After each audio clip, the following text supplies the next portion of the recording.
బాప్తిస్మం తీసుకున్నావు, దేవుని బిడ్డవు అని చెప్పుకుంటున్నావు. మరి ఇంకా ఆ లోకపు స్నేహాలు ఎందుకు వదలలేకపోతున్నావు? వాళ్లతో ఉంటే ప్రార్థన గుర్తొస్తుందా, లేక లోకపు అలవాట్లు గుర్తొస్తున్నాయా? దేవుని కంటే నీకు ఆ స్నేహితులే ఎక్కువైపోయారా?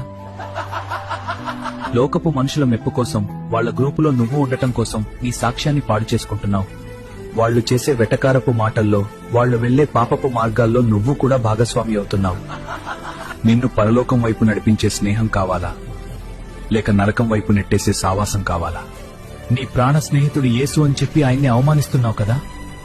1 Corinthians 15లో దేవుడు కఠినంగా చెబుతున్నారు, మోసపోకుడి, దుష్ట సావాసము మంచి నడవడిని చెరుపును. నీ భక్తి ఎంత గొప్పదైనా సరే తప్పుడు స్నేహం నిన్ను ఖచ్చితంగా పడగొడుతుంది.